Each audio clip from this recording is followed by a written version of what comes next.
Kumbaga si Beyonce kasi is may hahalin tulad siya sa isang palay. Bakit? Ang isang palay, di ba yung palay? Oo. Yung ganyan na, alam mo yung palay, tapos yung may mga bunga bagay. Si Beyonce, kumbaga si Beyonce, kahit lumalago siya, maraming humahanga, lumalago. Di ba dapat mabigat na siya? Pero patuloy pa din siya nagaganyan. Yumuyo ko. Oo, yumuyo ko pa din siya, nagpapakababa siya, nagpapakahumble siya. Ganun siya. So ayan mga kalingap, mapagpala nga po sa inyo lahat. Welcome po sa aking munting channel. Kasama po natin si Patrick po mga kalingap. Ito po si Patrick mga kalingap. Siya po yung naka-scout kay Beyonce. So bago niya po i-refer kay Dr. Love, si Patrick muna po ang naging daan para may pakilala ni Patrick kay Dr. Love. So kumusta na po natin si Patrick kung paano niya na-refer kay Dr. Love si Beyonce na talaga naman ngayong sikat na po at inaangan po ng lahat. So bago po yan mga kalingap, tara, samahan niyo po ako. Ayun po si Patrick mga kalingap, kusapin po natin. Hello Patrick, kumusta ka na? Okay naman po. Okay lang? Pagod. Buti na po, napasama ka ngayon sa amin. Day off sa trabaho eh. Ha? Day off sa trabaho. Nga palang nagtatrabaho? Infinity po sa SM City. Infinity, SM City. Opo. Kasi minsan nakita, hindi ko lang matandaan kung saan kita nakita. Sa Rochelle. Sa Rochelle, dati. Matagal ka bang naging part ng Rochelle? Matagal din po.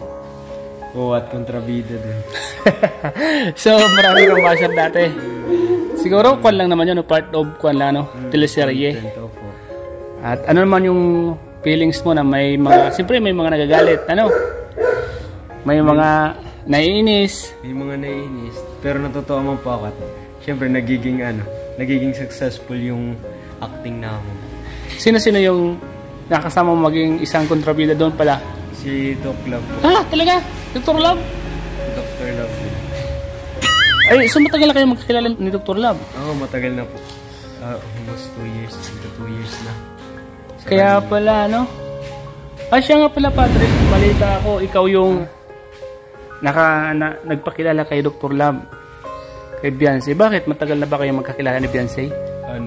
Kabarangay ko po siya kasi. Tapos, since yun nga, yung simula bata pa yun, maganda na, maputi, mabait, humble pati siyang masyado. Yung tipong, walang nagbabago din sa ugali niya. Ano pa din siya. Approachable siya sa mga tao. Pero di natatanggal yung pagiging mayayain niya. Although hindi mo na makikita na insecurity po ba to? Parang ganun. Wala man ako nakikita ng insecurity. Pero lahat naman talaga may insecurity. Pero sa physical appearance niya naman, maayos talaga siya. Yun. Pero ano pa din siya, humble pa din siya. Kahit ngayon, sikat na siya. Nakakatuwa lang. Mula pagkabata, magkakilala na kayo? Magkababata po. Lagi ako naglalaro sa kanila eh. Ganun ba? Kaya pala parang magka-close kayo ni Beyonce. Para po kayong magkapatid na din at kuyahin niya na din ako. Yung tawag ka niyang kuya? Kuya po. Kuya lagi ang tawag niya. Hanggang ngayon? Kahit nasikat na siya? Mula noong magkakilala kayo hanggang ngayon, may mga pagbabago ba sa pagiging magkaibigan niyo? Wala, close pa din kami. Close pa din kayo? Ano mo pala na i-recommend din kay Dr. Love si Beyonce? Siyempre, una nga po is, ang kailangan kasi ang tinutulungan kasi ng kalingap, hindi lang mahirap. Siyempre, ang gusto din nila yung mga taong mga humble, mga may mabuting puso. Yun, bonus na lang din nga yung ganda, sabi ni Karaw. Bonus na lang daw yun. Pero ang kailangan talaga ngayon is yung may mahirap na kailangan tulungan. So yun, I-recommend ko si Beyonce kasi nga, si Beyonce hindi man talaga siya nagbabago ng ugali. Doon pa din siya sa pagiging humble niya. Kumbaga si Beyonce kasi is may hahalin tulad siya sa isang palay. Bakit? Ang isang palay, di ba yung palay? Yung ganyan na, alam mo yung palay, tapos yung may mga bunga bagay. Parang yun si Beyonce. Kumbaga si Beyonce, kahit lumalago siya, maraming humahanga, lumalago. Di ba dapat mabigat na siya? Pero patuloy pa din siya nagaganyan. Yumuyo ko. Yumuyo ko pa din siya, nagpapakababa siya, nagpapakahumble siya. Ganun siya. Mula ba noon hanggang ngayon, ganun pa rin talaga yung pagkakilala mo sa kanya? Na kahit kami na lang, mahihayin pa. Uy, Patrick.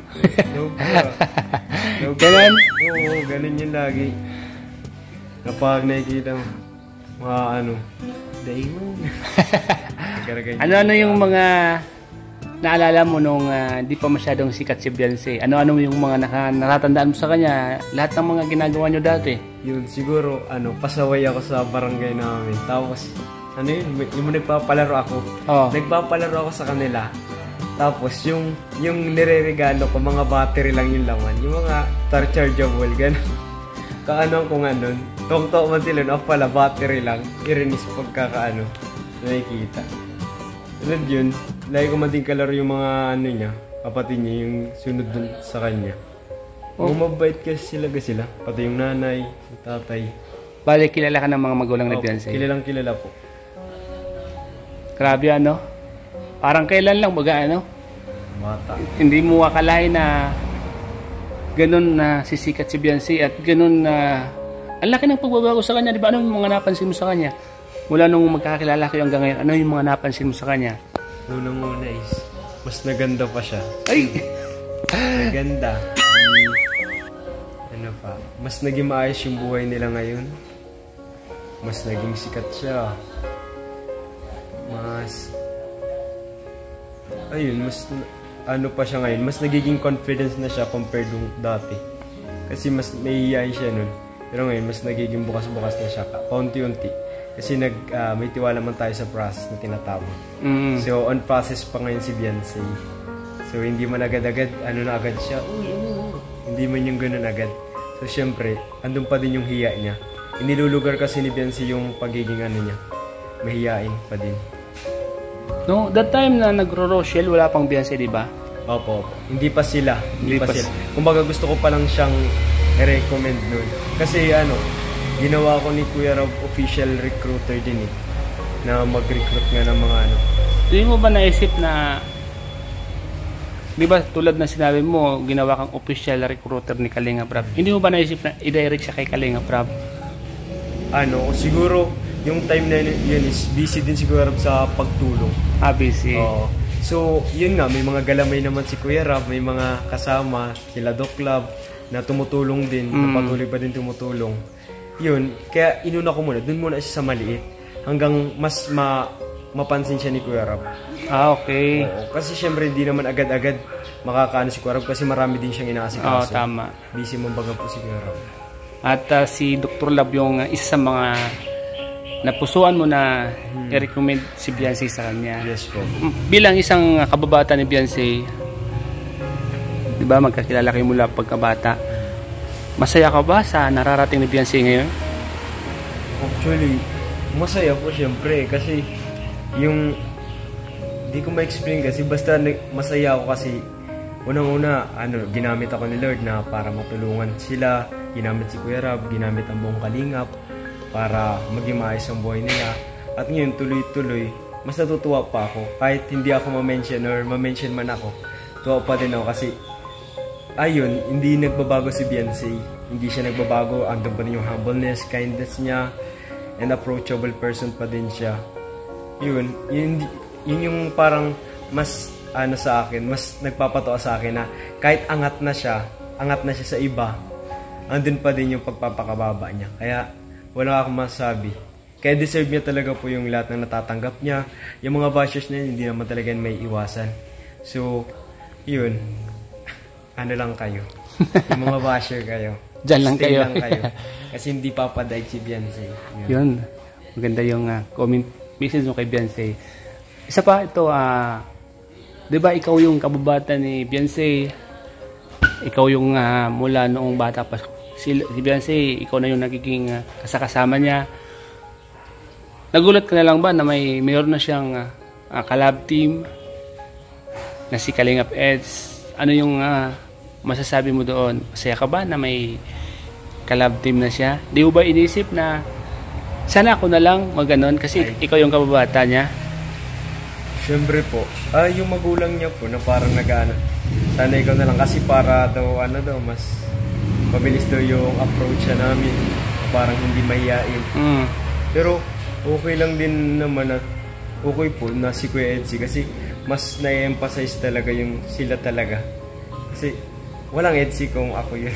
Kaya nga, mas tama. walang kilig ang mga EDC ngayon kung ako yung nilagay.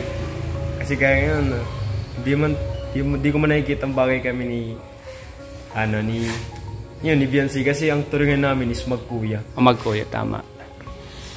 Siguro, tuwa na lang ako sa nangyayari ngayon sa kanya, sa kalab team. Naging masaya ka na lang, Masaya po ako, siyempre, masaya. Joy yung nararamdaman ko, hindi lang, saya. Kasi nakakagalak naman po talaga na makita mo yung na tinulungan na ngayon, tapos maayos na yung buhay. Although hindi maayos ang buhay ko, pero masaya ako na naging maayos yung buhay niya, na ginamit lang ako. Kaya, yun, praise God pa din sa lahat ng Sana lahat ng best friend, ganun yung mga feelings o nararamdaman sa mga kaibigan pag umangat, Though, andun yung inggit, pero dapat, hindi mo siya kainggitan. Bagkus yung inggit na yun, gawin mong inspirasyon. Na one day, mas malalagpasan ko to, although, magiging same kami ng situation.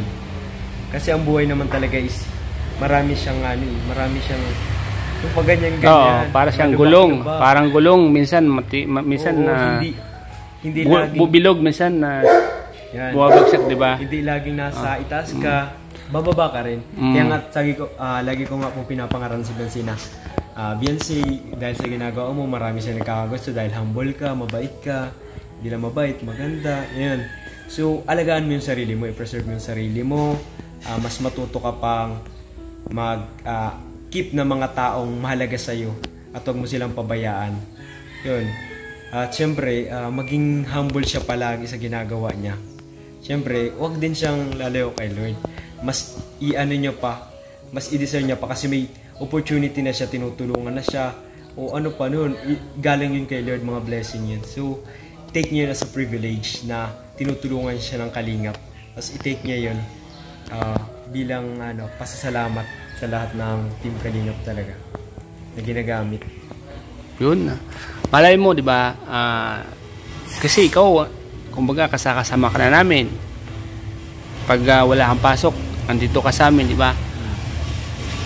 Minsan nabanggit naman sa'yo ni Kalingap Rab na magkakaroon ka ng collab team. Opo. Baka yun na yung yung break mo para makilala ka rin, di ba? Tulad ni Beyonce. Ano yung masasabi mo doon? Kung sakaling magkaroon ka ng collab team, isa sa mga Kalingap Angels, di ba?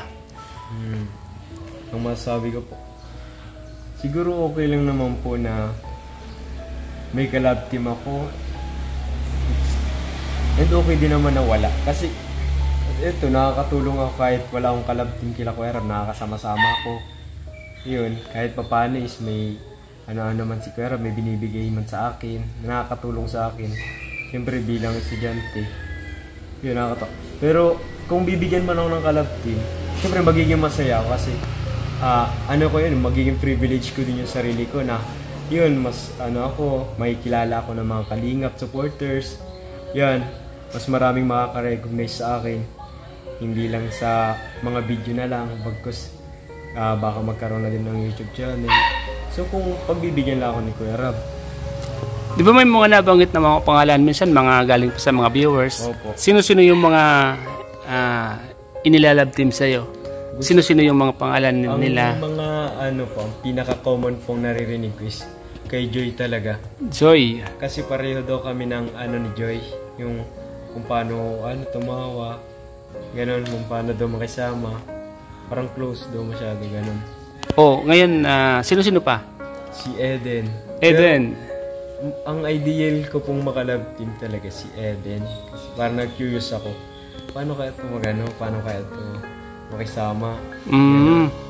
Paano yan si Eden? Kasi minsan ang inalok at tumanggi. Gusto niyang magkaroon ng collab team. Pero si Eden ay may sabi pero hindi ako sure. Sabi may boyfriend daw kaya ayaw niyang collab team. Sabi mo sa kanila. So masasabi ko lang sa mga susunod at mga modernong Kalingap Angels, kumanda ka.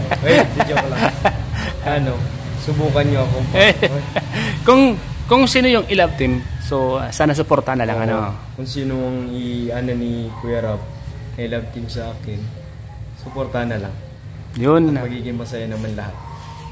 At kung mayroon man, kaabang-abang na naman yun. Yes. Kasi unang-una, kilala ka na dahil sa Rochelle. Pero, ano ba talagang tunay na pagkatao ni... Pangalan mo ulit?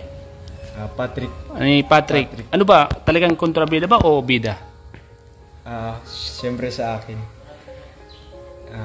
Pangbida ako. Yan. Yan ang gusto Siyempre natin. pangbida ako, mabait ako eh. Mabait ako. Yun mga kalingap. Meron siya. Wala ka pang YouTube channel ano? Wala pa po. Facebook page po. Ano yung Facebook page mo? Pwede mong i-flex dito. So mga kalingap, supportan nyo po ang Facebook page ko, which is ang Kapatrick Vlogs po. Nasa Facebook lang po siya. Yun, inaasahan ko po ang inyong pagsuporta. Yun, yung mga kalingap, sa mga hindi pa po nakakilala kay Patrick, Patrick Vlogs, ang kanyang Facebook page. Wala pa po siyang YouTube. Siguro later on magkakaroon na rin po siya. Kasi lahat ng kalingap, kailangan magkaroon ng YouTube channel. So Patrick, salamat sa pagpapaunlak mo ng interview na siya rin yung nag-recommend kay Dr. Love para mas makilala pa si Beyonce ng lubusan, ano? Yes po. So, wala si Beyonce kung wala siya at si Dr. Love. So, congrats Patrick. Welcome sa Kalingap Starax TV. Salamat. Yan. Thank you bro.